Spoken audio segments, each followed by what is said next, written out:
Well, you've heard it said by Pat many times here, 21 days. That's the time it takes to break a habit, or for that matter, to form a good new one. Well, recently, Washington Post columnist Michelle Singletary went on a 21-day financial fast, and nearly 1,000 people on Facebook and Twitter went with her. Take a look. There are many spiritual and physical benefits to fasting.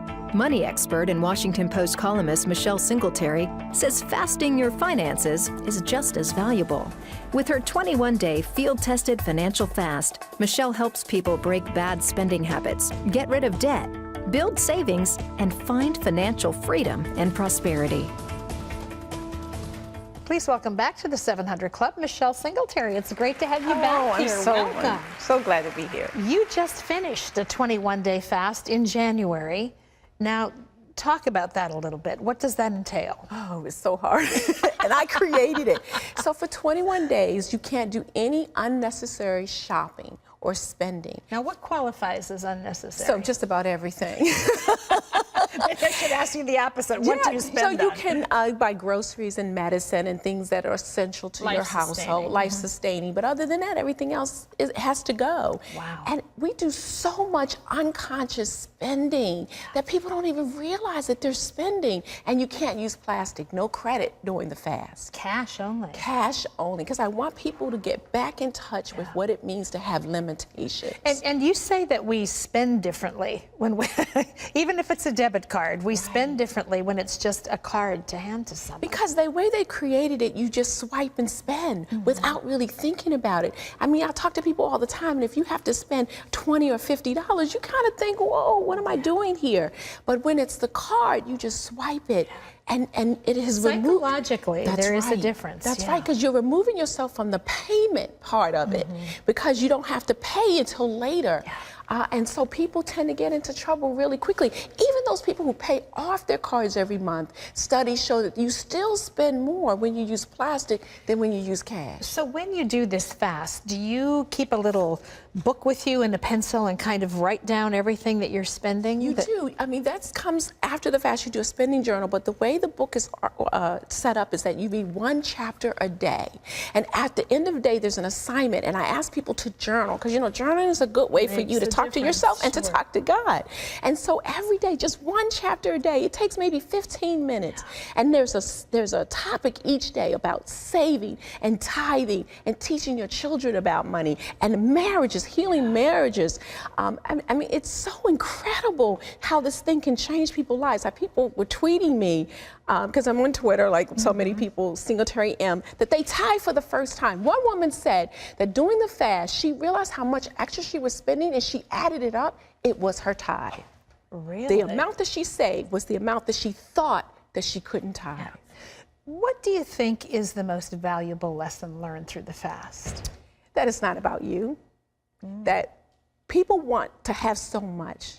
You know, they want prosperity, but it's a selfish prosperity. So they can have more of what they want. That's right, so they can have more of what you want. This fast is not about that. You know, it came out, this fast was created out of my church, which is First Baptist Church of Glenarden in Maryland. And it's a ministry to help people become financially secure. And so what they find out is that, you know what?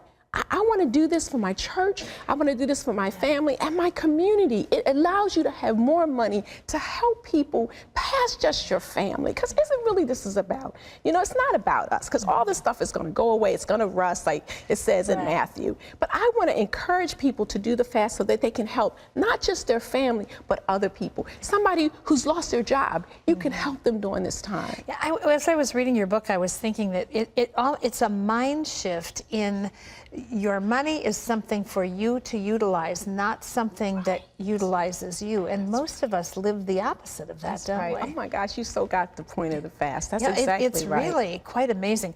It's tax time. Everybody's thinking about taxes and hoping for a return. What are some tax tips you can give us? Well, the first thing is that if you make $58,000 or less, there's a way for you to get your taxes done for free. It's called Free File. You just go to the IRS website. You have to go to the IRS website, and they're partners that they've partnered up with private companies that will do your taxes for free, your federal, and in many cases your state. And I think this is so important for people who don't know how to file or they make mistakes. Afraid they're going to miss something. Exactly. And so So they should absolutely take advantage of free file. And if you don't qualify for that, the IRS also has volunteers that'll do your taxes. And next thing is, this time of year, be so careful of tax scams, because they're sending you emails, they're sending you things, oh, how I can boost your refund, and really it's just a way to get your personal information to cheat you. So just don't respond to any of those. The IRS will not contact you that way. Just delete them, don't even open them. And then lastly, this year, because the IRS has had so many issues with the sequestration and things like that, you can't call to ask, where's your money? So you should use where's my refund on the IRS website, and it'll track how long it takes for you to get your refund. And if you do electronically and direct deposit, you can get your refund in 3 weeks or maybe even less. So just follow that. They won't be taking your questions about that, because they want you to do it yourself, and you really can. You can go online and do all.